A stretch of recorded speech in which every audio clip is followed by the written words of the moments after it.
Hi everyone, I'm Lalabad. Welcome to my kitchen. Today, I am going to be making an epic Christmas breakfast the way we do. If you're interested in seeing that, I hope you stick around and watch it all the way through. I promise it's going to be good.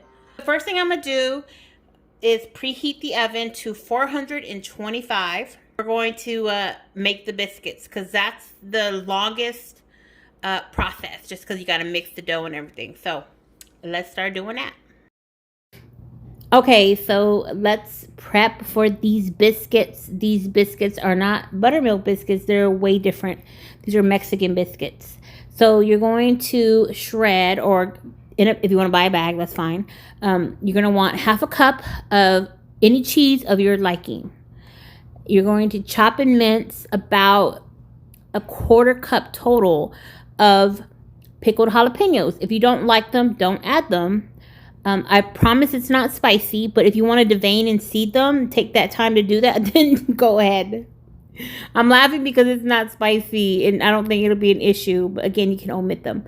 And then half a cup of creamed corn from a can. If you want to cream your own corn, then do that, but we gonna use the can. Okay, so once more, half a cup of creamed corn, half a cup of any cheese of your liking, and a quarter cup of pickled jalapenos. All right, let's get on to the recipe. Self-rising flour basically has like the baking powder and baking soda already in it. And it's ideal for, it says it right here, ideal for biscuits, quick breads, and desserts. So you don't need to add all the, get technical. If you just like, you're not a baker, get the self-rising flour. We're going to make this as easy as possible. 1 cup and 3/4 of self-rising flour. Toss your half a cup of shredded cheese in there. So mix it together. 3/4 cup of heavy cream. 2, 3. Add your half a cup of creamed corn, half a teaspoon of garlic powder. All right, you're gonna mix this.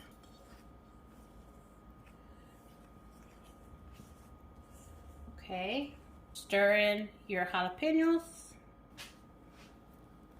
I'm gonna mix it with my hands.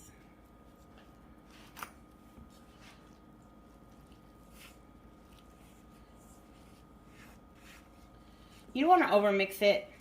You really, really don't. Never do you want to overmix biscuit dough, ever. On a floured surface, dump your dough. You're going to pat it out. Your biscuit cutter, and just go up and down. Do not wiggle. Just up and down, and then pull them out. Just like that. Made eight biscuits. Put them on a baking sheet with parchment. You don't want these to touch because they do have cheese in them. So put them in the oven for 12 to 15 minutes at 425. I got 2 russet potatoes. I'm gonna peel and cut up. I'm gonna make some home fries. You can keep the skin on. I don't like the skin on. I'm gonna eat these, so I don't like the skin. So a little trick, cut the bottom.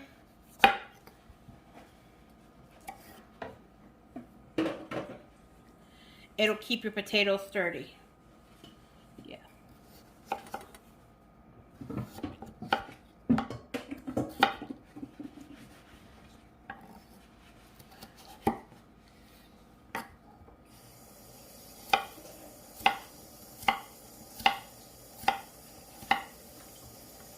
This is the size I'm doing them.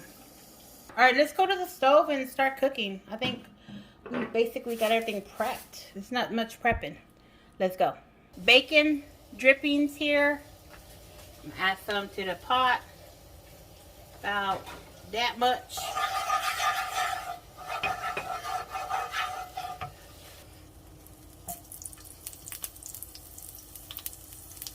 That's good. So toss in your potatoes. Salt. Lots of pepper. I do paprika. Some onion powder. Not onion salt, onion powder.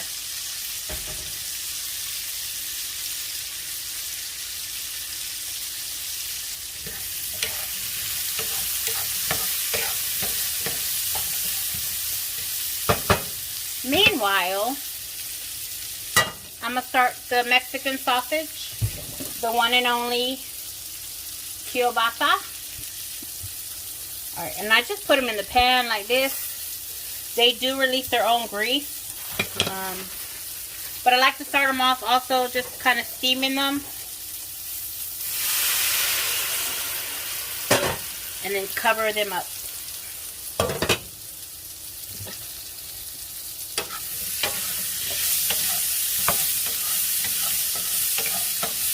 Alright, ham steak. If you're craving ham, you don't want to buy a whole ham, buy a steak. So much cheaper. And you can actually feed a family of 4 with this. They can each get a piece. And they're pretty thick. This is what I do because we will never eat a whole ham by ourselves ever. It's not possible. Alright, 2 tablespoons of butter. Pat dry your ham steak. Put it right there. Fry her up about 3 minutes on each side. The potatoes are looking so good. Let me show you what they look like.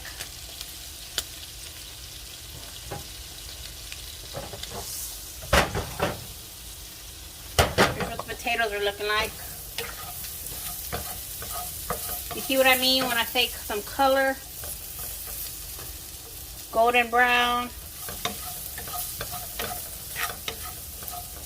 Okay, so if you want to add onion and all that, you can. That's fine. Now to soften them, because they're not fully cooked yet, they're not soft, I'm going to add some water, like 2 tablespoons. Put the top on and let them steam on low until the dinner's done. When the dinner's done, I promise you, they will be soft, they will be good. You want some color on that steak. Let it get color.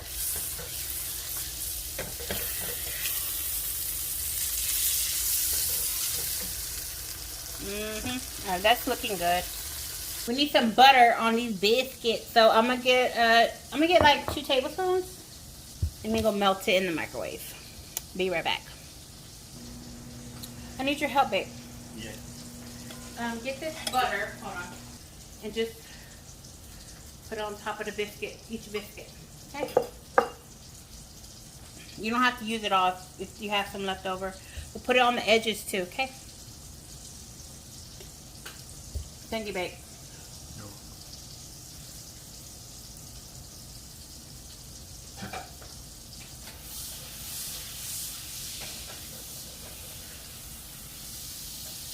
Alright, so the ham steak is still cooking. I'm going to add, because I want some brown sugar sauce on this. We need some brown sugar sauce. About 2 tablespoons of brown sugar.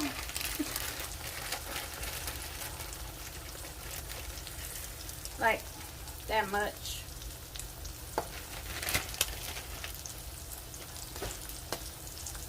Okay. Let me set it in with the butter. Get it a little melty.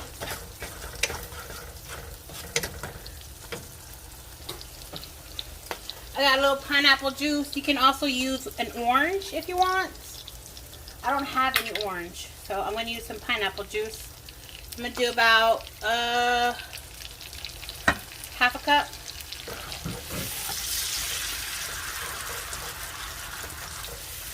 And basically, we're making a brown sugar sauce. We're going to let this like cook, marinate, braise, whatever you want to call it, put the top on, and there you go, ham steak. I'm gonna heat up some refried beans. Yes, I could have made my own, but why? I got this package of refried beans. This is called a Sadora Tex-Mex refried beans in a pack. You can actually put this in the microwave if you want, but I want to add some flavor to it, so I'm gonna add a little bit of what's this called? Oh, bacon drippings. Yeah, we're doing that here. And then I'm gonna add some bean from a package, which is so new to me. The whole pack. Tex-Mex is what it said. This is way better than a can, let me tell you. I didn't have time to make beans. This is a great helper. Alright, so put that in the back of the stove. Keeping them warm. You will need them in a minute. Oh, girl. Oh, yeah. Look at that sauce. Can y'all see it? Let mama show you. Ooh. That's going to be so good. I'm going to put that on low. That's ready. Alright, so let's get started on the eggs. Here we go. Add just a little bit of canola oil. Get you a corn tortilla and cook it. Cook your corn tortilla. Now you don't want to get it crispy. That's why you just added a little bit of oil. You just want to get it with a little bit of color. Still a little soft, but a little bit fried.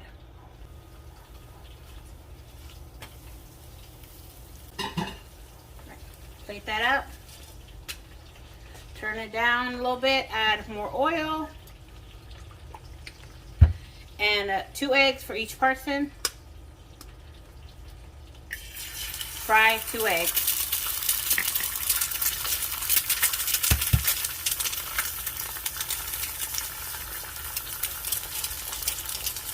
Salt and pepper.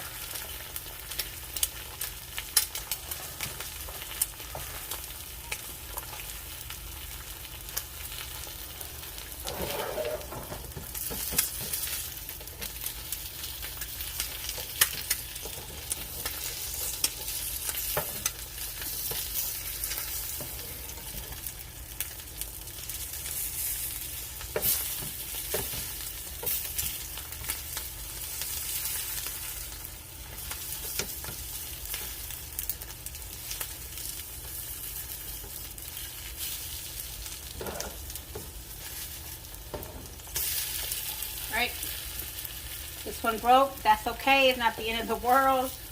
Alright, so there are your eggs. Let's assemble this this breakfast. So you got your tortilla, get your frijoles,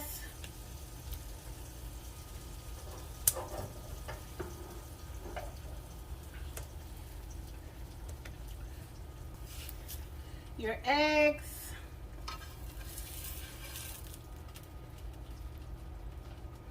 okay, get your green salsa,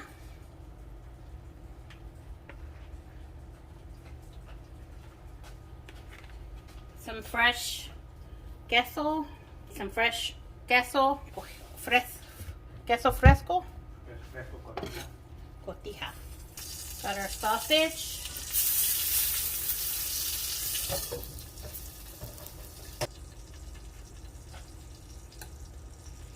Right. The ham, some of that glaze sauce, some potatoes,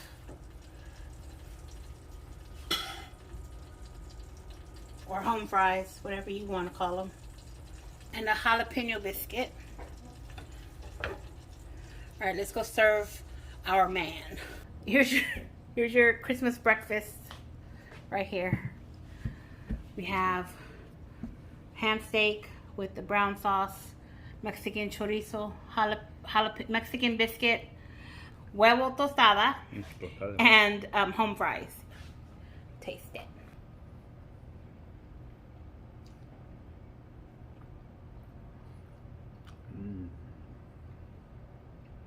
You like it? Mm-hmm. He's enjoying the meal. I served him a mango and blueberry mimosa. Let me show you how I did that. Hubby's sober. He's been sober for 8 years. So you're gonna get frozen blueberries. Put them at the bottom of the glass. You want them frozen because this acts as like to keep your like ice, you know, to keep your drink cold. You're gonna add some mango nectar.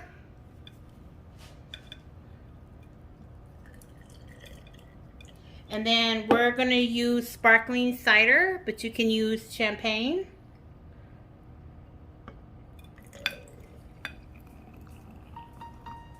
And there you go. Mango blueberry mimosa for your Christmas breakfast. How is it? Did you taste the biscuits? Yeah. Oh, you can eat. Is it good? Mm-hmm. All right, enjoy. All right, everyone, thanks for watching. Hope you have a blessed Christmas and a happy New Year. Hopefully, we'll see you soon. All right, I hope all your bellies are full. We love you guys. Bye. Bye.